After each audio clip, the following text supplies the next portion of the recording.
ವಿಶ್ವಂಭರ ಟಿವಿಗೆ ಸ್ವಾಗತ. ನಮಸ್ಕಾರ ಆತ್ಮೀಯರೇ. ಇವತ್ತು ಗೌರಿ ಗಣೇಶ ಹಬ್ಬದ ಕುರಿತಾಗಿ ಹಿಂದೆ ಮುಂದೆ ಅದರ ವೈಶಿಷ್ಟ್ಯತೆ ಇತ್ಯಾದಿ ವಿಷಯಗಳನ್ನು ನಿಮ್ಮೊಂದಿಗೆ ಹಂಚಿಕೊಳ್ಳಿಕ್ಕೆ ನಾನು ಪರಮೇಶ್ವರ ಭಟ್ಟ ಪುಟ್ಟನ್ಮನೆ ಇಲ್ಲಿ ನಿಮ್ಮ ಜೊತೆ ಕುಳಿತಿದ್ದೇನೆ. ಈಗ ತಾಯಿಗೆ ಸಮೀಪದಲ್ಲಿ ಗಣೇಶ ಇದ್ದಾನೆ. ಯಾಕಾಗಿ ಅಂದರೆ ಗಣಪತಿಯೂ ಕೂಡ ಪ್ರಕೃತಿ ಸಹಜವಾದ ದೇವತೆ. ಗಣಪತಿಯ ಆಕಾರವನ್ನು ನೋಡಿದರೆ ಬಹುಶಃ ಚಿತ್ರಕಾರರಿಗೆ ಒಂದು ದೊಡ್ಡ ಆಹಾರ ಗಣಪತಿ. ಆಮೇಲೆ ಯಾವುದೇ ಒಂದು ಸಾಹಿತ್ಯ ಬರೆಯುವವರಿಗೆ ಗಣಪತಿ ಮೇಲಿನ ಸಾಹಿತ್ಯ ಇಲ್ಲದೆ ಸಾಹಿತ್ಯದ ಆರಂಭವೇ ಆಗೋದಿಲ್ಲ. ಶ್ರೀ ಗಣೇಶಾಯ ನಮಃ ಅಂತ ಹೇಳದೆ ನಮ್ಮ ಮಂತ್ರ ಸಾಹಿತ್ಯವೂ ಕೂಡ ಆರಂಭ ಆಗೋದಿಲ್ಲ.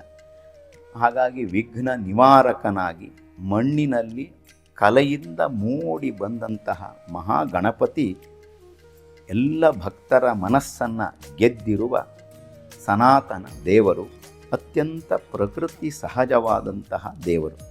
ಯಾಕೆ ಪ್ರಕೃತಿ ಸಹಜ ಅಂತ ಹೇಳ್ತಾ ಇದ್ದೇನೆ ಅಂದರೆ, ಒಂದನೇದು ಮಣ್ಣಿನಿಂದ ಸಿದ್ಧಗೊಂಡಂತಹ ಗಣಪತಿ, ಎರಡನೇದು ಅವನ ಆಕಾರವೇ ಪ್ರಕೃತಿ ಸಹಜವಾಗಿದೆ.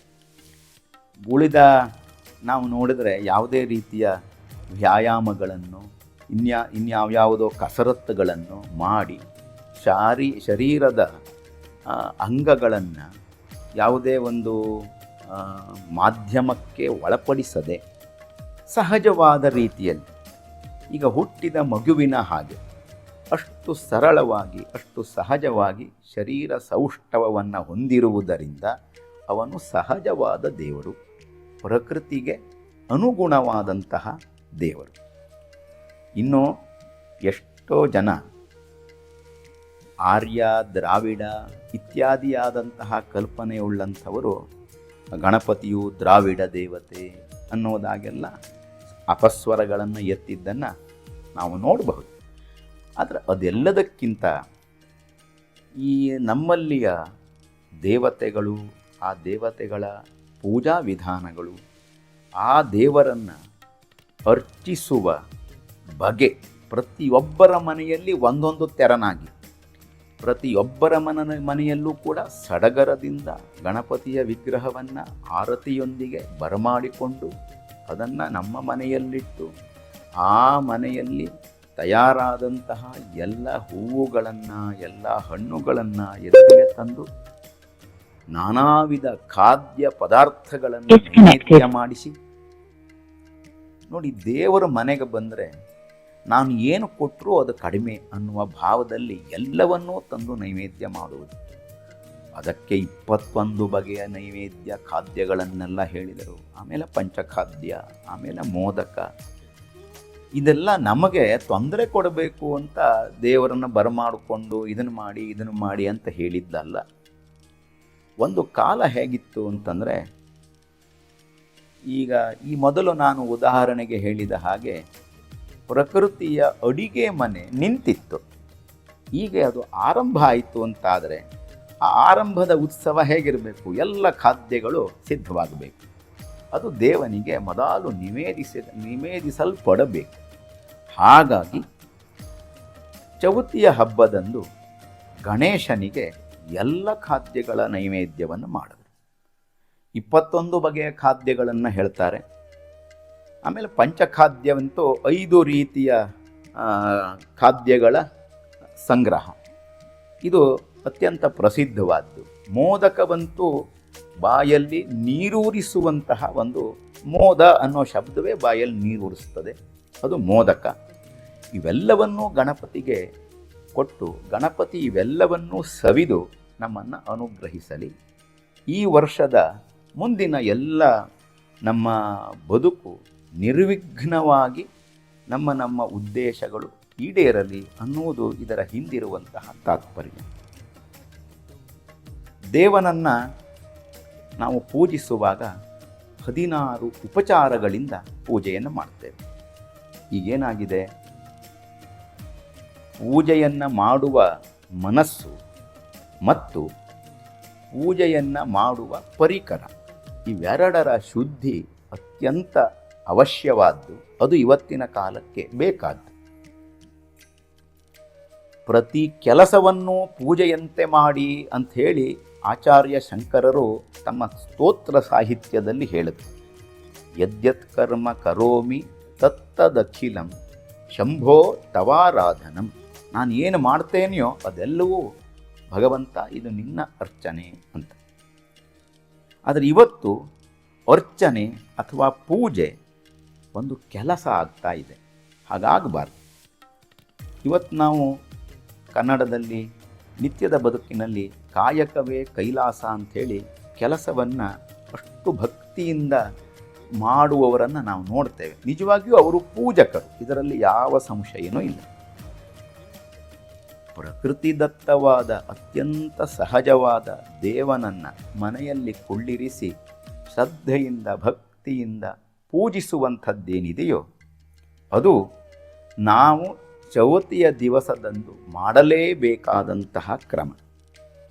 ಅದಕ್ಕೆ ನಾವುಣ್ಣುವ ನಾವು ತಿನ್ನುವ ಶ್ರೇಷ್ಠವಾದ ಕಜ್ಜಾಯಗಳನ್ನು ಮಾಡಿ ನಿವೇದನೆಯನ್ನು ಮಾಡಿ ಭಗವಂತನಿಗೆ ಸಮರ್ಪಿಸಿ ನಮ್ಮ ಈ ವರ್ಷದ ಎಲ್ಲ ಕೆಲಸಗಳು ನಿರ್ವಿಘ್ನವಾಗಲೆಂದು ಬಯಸಿ ಹಾಡಿ ಹೊಗಳಿ ಹಬ್ಬವನ್ನು ಉತ್ಸವವನ್ನು ಮಾಡಬೇಕಾದ್ದು ನಮ್ಮೆಲ್ಲರ ಆದ್ಯವಾದಂತಹ ಕರ್ತವ್ಯ. ಈ ಕರ್ತವ್ಯ ನಿರ್ವಹಣೆ ಅದು ಇನ್ನೊಬ್ಬರಿಗೆ ಆರೋಪವನ್ನು ಮಾಡೋದು, ಅದು ಮಾಡಿದ್ದು ಸರಿ ಆಯಿತು, ಇದನ್ನು ಮಾಡಿದ್ದು ಸರಿ ಆಗಲಿಲ್ಲ, ಹೀಗೆ ಆಕ್ಷೇಪ ಆರೋಪ ಪ್ರತ್ಯಾರೋಪ ಇವುಗಳಿಂದ ಹಬ್ಬವನ್ನು ಹಾಳು ಮಾಡಬಾರದು ಅನ್ನೋದು ಈ ಮೂಲಕ ನನ್ನ ವಿನಂತಿ. ಇವತ್ತು ಆಗಮಗಳು ಈ ಪೂಜೆಗಳನ್ನು ಹೇಗೆ ಮಾಡಬೇಕು ಅಂತ ಹೇಳ್ತವೆ, ಮತ್ತು ದೇವನನ್ನು ನಾವು ಎಲ್ಲಿ ಎಲ್ಲಿ ನೋಡಬಹುದು ಅಂತ ಹೇಳ್ತವೆ. ಮಂಡಲದಲ್ಲಿ, ಅಗ್ನಿಯಲ್ಲಿ, ಮಂಡಲದಲ್ಲಿ ಕರ್ಮದ ಸಾಕ್ಷಿಯಾಗಿಯೂ ಅಗ್ನಿಯಲ್ಲಿ ಕರ್ಮಕ್ಕೆ ಬೆನ್ನೆಲುಬಾಗಿಯೂ ದೇವನನ್ನು ನೋಡಿ ಅಂತೆಲ್ಲ ಆಗಮಗಳು, ಸೋಮಶಂಭು ಪದ್ಧತಿಯೇ ಮೊದಲಾದ ಆಗಮಗಳು ಎತ್ತಿ ಎತ್ತಿ ಹೇಳ್ತಾ ಇವೆ. ಈ ಮಣ್ಣಿನಲ್ಲಿರುವ ದೇವನನ್ನು ಯಾವ ರೀತಿಯಾಗಿ ನೋಡಿ ಅಂತ, ಪಾಶವಿಮೋಚಕನಾದ ದೇವತೆ ಅನ್ನುವ ರೀತಿಯಲ್ಲಿ ನೋಡಿ, ಅವನು ನಮ್ಮ ವಿಘ್ನಗಳನ್ನು ನಿವಾರಣೆಗೊಳಿಸುವವ ಅನ್ನೋ ದೃಷ್ಟಿಯಲ್ಲಿ ನೋಡಿ. ಹಾಗಾಗಿ ಮಣ್ಣಿನ ದೇವರು, ಮಣ್ಣಿನ ಪ್ರಕೃತಿ ಸಹಜವಾದ ಮಹಾಗಣಪತಿ ನಮ್ಮ ವಿಘ್ನಗಳನ್ನು ದೂರ ಮಾಡಲು ಸಮರ್ಥನಾಗಿದ್ದಾನೆ. ಅದು ಆ ಮುಖದಲ್ಲಿ ಮಣ್ಣಿನಿಂದ ನಮಗೆ ಅವನು ಅನುಗ್ರಹವನ್ನು ನೀಡ್ತಾನೆ. ಈ ಭಾವದಲ್ಲಿ ಬೇರೆ ಬೇರೆ ಪುರಾಣಗಳಲ್ಲಿ ಅತ್ಯಂತ ಮನೋಜ್ಞವಾದ ಕಥೆಗಳು ಬಂದು ನೋಡಿ. ಪಾರ್ವತಿ ಮಣ್ಣಿನಿಂದ ಮಾಡಿದಂತಹ ಗಣಪತಿ ಅದು ಜೀವ ತುಂಬಿಕೊಂಡು ಆ ಗಣಪತಿ ದ್ವಾರದಲ್ಲಿ ನಿಂತು ಇರುವಾಗ ಈಶ್ವರ ಬಂದು ಶಿರವನ್ನು ಕಡಿದು ಇವನು ಬಾಗಿಲನ್ನು ಬಿಡಲಿಕ್ಕೆ ತೆರೆಯಲಿಕ್ಕೆ ಒಪ್ಪಲಿಲ್ಲ. ಆ ಕಾರಣಕ್ಕೆ ಈಶ್ವರ ಶಿರವನ್ನು ತುಂಡರಿಸಿದ. ತುಂಡಾದ ಶಿರ ಕಾಣದೇ ಇರುವಷ್ಟು ದೂರ ಹೋಗಿ ಬಿದ್ದು ಉತ್ತರ ದಿಕ್ಕಿನಲ್ಲಿ ಮಲಗಿದ ಆನೆಯ ಮುಖವನ್ನು ತಂದು ಕುಳ್ಳಿರಿಸಿ ಗಣಪತಿ ಅಂತ ಒಂದು ವಿಶಿಷ್ಟ ಸ್ವರೂಪ, ಗಜಮುಖ ಗಜಾನನ ಅನ್ನುವ ಸ್ವರೂಪವನ್ನು ಆ ಬಾಲಕ ಪಡೆದ. ಇದು ನಮಗೆ ಗಣಪತಿಯ ಹಿಂದಿರುವಂತಹ